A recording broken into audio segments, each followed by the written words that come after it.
Hello there, welcome. Here to talk about Thor.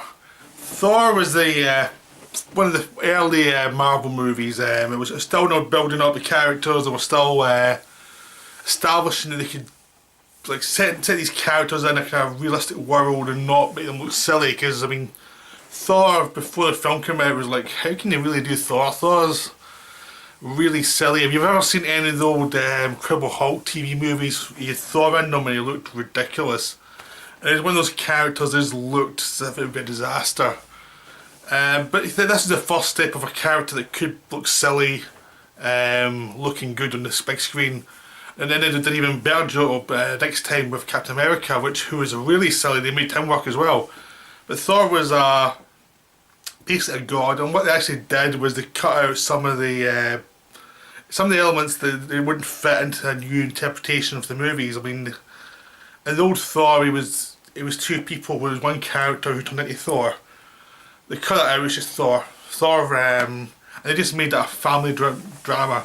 They had kind of Brian to make it, so he gave it a kind of epic feel, very Shakespearean, very much had a world.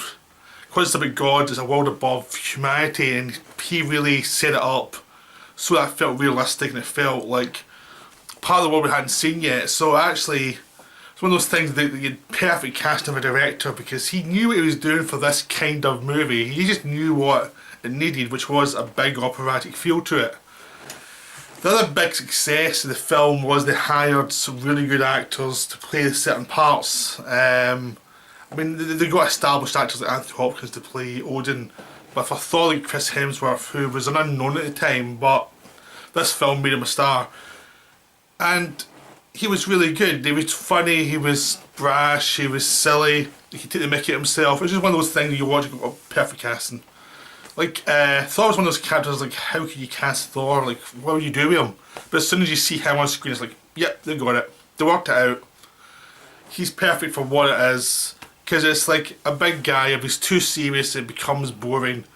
If he's too silly, it's annoying. So he did a right balance of silly and serious. Like, he took situations seriously, but he had a sense of humour himself as the film went on. So he developed. He was a character who started off brash and full of himself, but with a sense of humour and a sense of swagger. But as the film went on, he became a much more human, humbled character who became worthy of becoming Thor, who became like worthy of his magic hammer.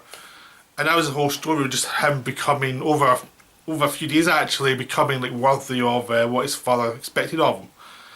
The other great casting was Tom Hiddleston's Loki. I mean, this is obvious now, but Loki was like another one of those characters that could look really silly. And it was like, how do you do Loki? Because Loki could be a disaster. And now Loki's the best villain in the Marvel Cinematic Universe. He's the best villain by a mile. The good thing is he's so human that you actually feel for him even when he's doing these horrible things. I mean, he's a guy who was adopted, who always felt like second place. He was a schemer, but there was always a vulnerability behind what he said, and that's remained with the character. I mean, he does things. He's different ways to do things. He always has schemes within schemes, but it's never just like good or bad. There's some. There's always a mix of emotions with him. He's not just a pure villain. Not everything he does is pure evil, but there's always reasons for everything he does. And that makes the character work, because everyone has that duality to them, and people think that he resonates because there's an emotion behind the villainy. So even though he's a villain, he still feels as important as a lot of the Marvel heroes because he's very human, very identifiable. So I mean, basically in this film, he's driving the plot. He's the one he sets up Thor for a big fall early on, gets him banished. He then basically injures Odin, has him go to the long sleep, which is this thing where they sleep for I don't know how long, but basically lets Loki be king. So he sets it all up, and he basically wants revenge on Thor because he basically thought Thor took his place and Thor wasn't worthy of being king. And as the series went on, Thor kind of agreed with him. Thor wasn't worthy to be the king, but obviously Thor didn't think Loki was worthy either. So it was one of those things that it was a very nice family dynamic, and that was what Howard Branagh was good for. I mean, for all his faults, he can go over the top a lot, and he likes his Dutch angles too much, but he is good at those kind of weird dynamics, and that's really what grounded Thor. That's what makes Thor a franchise series, is like the fact that within this series there's a family dynamic that people can identify with. It's just there. It's one of those ones that it's just simple. You just want to go there and see Loki and Thor face off against each other all the time because it's so interesting. Whenever they're on screen, it's interesting. There are other supporting characters. Supporting characters are all good. I mean, the ones in Asgard are Thor's, is all his warriors, and they're all fun. When he goes down to Earth, there's Natalie Portman and her group of scientists, and they're all fun as well. I mean, they get criticised for being too broad, but they're fine. They're comedy relief. I think some of the comic book purists don't like them, but I think for the general audience they work because they're a bit of fun, because Thor, even though he's a sense of humour, has to drive the plot, so you need other people around him to actually focus the comedy and make the world seem more interesting, because Thor tends to have the kind of dramatic plots in his own movies. So there's less space for him to actually be funny, because in the Avengers movie he's funnier, because he's given space to be funny because he didn't have to drive the film. And these ones he has to drive the film, so he's not as funny. So you always have two Thors. It's like the Avengers Thor has the jokes, this Thor has less jokes but he's still humorous. And Loki has a lot of the jokes as well. So I mean, Thor's just a fun movie. I mean, it's not one of the best of the series, but it's always put down now. I don't know why, because it's still a very strong film. It's a solid film that's setting up, and it's still very watchable today. I mean, there's problems with it basically because the middle act and the last act feel a bit small for what you expect from a Thor movie. I think that's the thing subconsciously people react against, is you expected more from a Thor movie, you expected something bigger, which they didn't get. I think that's something that was against the film, but it's still a good film, it's still a solid film. You got the more epic stuff in the sequel.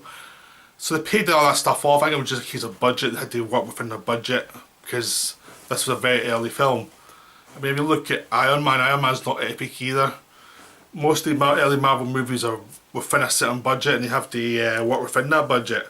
They don't have the epic battles to fall back on, which actually made them focus on character a lot, and that's what helped them. So even now when they've got a lot more money to spend, they still focus a lot on character rather than blowing everything up. So this is a really good, strong introduction to Thor. It's a nice little film.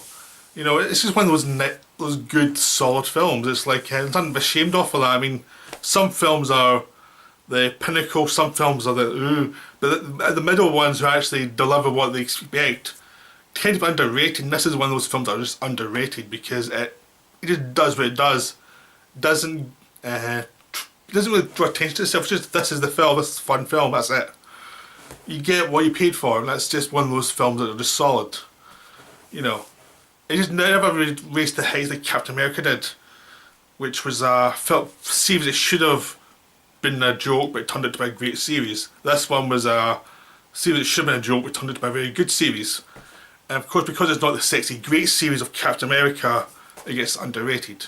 But definitely worth watching. It's much stronger than Iron Man 2, it's much stronger than Incredible Hulk. It's a very solid film. So I hope you enjoyed this. I'll be back soon.